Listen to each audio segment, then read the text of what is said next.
Bismillahirrahmanirrahim. Assalamualaikum warahmatullahi wabarakatuh. Perkenalkan, nama saya Khairul Jadidah, mahasiswa dari jurusan Ilmu Al-Quran dan Tafsir angkatan 2024. Di sini saya akan menjelaskan sedikit tentang filsafat Islam, sejarah perkembangannya, dan salah satu tokoh dari filsafat Islam yang sudah saya pelajari. Jadi menurut pandangan saya, apa itu filsafat Islam? Filsafat Islam itu sebenarnya adalah usaha para pemikir muslim untuk memahami hal-hal besar dalam hidup, kayak Tuhan, manusia, alam semesta, dan kehidupan dengan cara berpikir logis yang mendalam.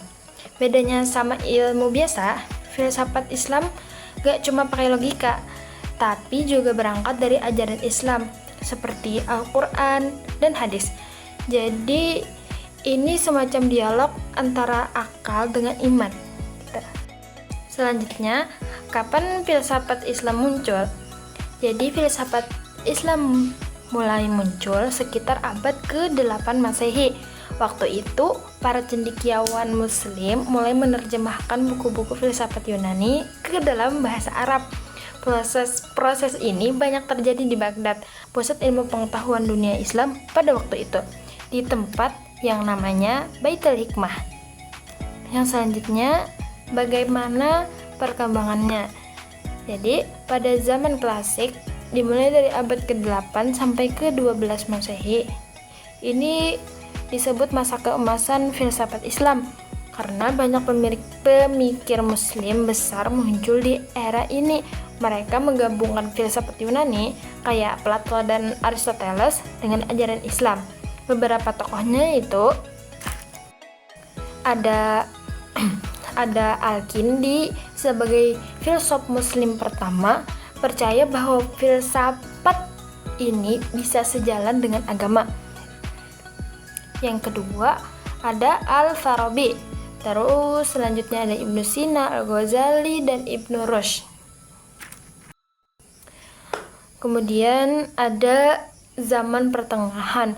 Setelah abad ke-12, filsafat di dunia Islam agak menurun, terutama di wilayah timur, tetapi tetap hidup di dunia Islam barat, kayak di Andalusia dan Maroko, dan berkembang juga di Persia dan India. Terus yang selanjutnya ada di zaman modern atau kontemporer. Di abad ke-19 sampai sekarang, filsafat Islam bangkit lagi, tetapi lebih ke arah menjawab tantangan zaman modern kayak kolonialisme, modernitas, dan krisis identitas. Beberapa tokohnya ada Muhammad Iqbal, Ali Sariyati, Fazlur Rahman, dan dari Indonesia ada juga kayak Nurcholish Madjid dan Harun Nasution yang mendorong pemikiran Islam terbuka dan rasional. Jadi, yang selanjutnya apa saja tema filsafat Islam? Sebenarnya banyak banget sih, tapi ada beberapa yang paling sering dibahas, kayak Tuhan dan sifat-sifatnya, asal-usul dan struktur alam semesta, manusia dan jiwanya, sumber pengetahuan, wahyu, akal, institusi. Terus ada etika dan moral, negara dan keadilan, dan hubungan antara agama dengan akal.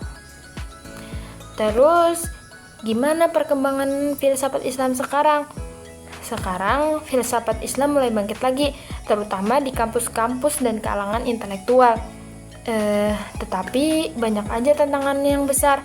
Masih banyak orang yang menganggap filsafat itu menyesatkan atau tidak islami. Padahal kalau dipahami dengan benar, filsafat justru bisa bikin kita makin paham dan dalam-dalam memahami agama.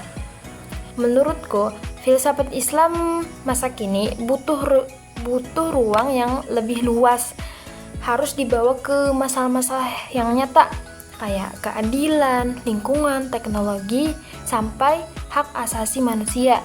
Jangan cuma jadi diskusi di kelas atau buku tebal. Contoh tokoh yang sudah kita pelajari yaitu ada Ibnu Sina. Nah, kalau ngomongin filsafat Islam, nama Ibnu Sina pasti muncul. Dia bukan cuma filsuf, tapi juga dokter yang hebat. Beberapa hal penting dari pemikirannya. Dia percaya bahwa jiwa manusia itu kekal dan ada hubungan kuat antara akal, jiwa, dengan Tuhan. Tuhan menurut dia adalah satu-satunya wujud yang wajib ada. Segala sesuatu yang lain mungkin ada karena Tuhan. Karyanya yang paling terkenal adalah kitab Al-Syifa yang isinya tentang logika, ilmu alam, matematika, sampai metafisika. Pemikirannya berpengaruh banget, gak cuma di dunia Islam, tapi juga di Eropa. Jadi sekian video dari saya. Apabila ada salah kata, salah perbuatan atau apapun itu, saya mohon maaf yang sebesar-besarnya. Saya ucapkan terima kasih banyak. Wassalamualaikum warahmatullahi wabarakatuh.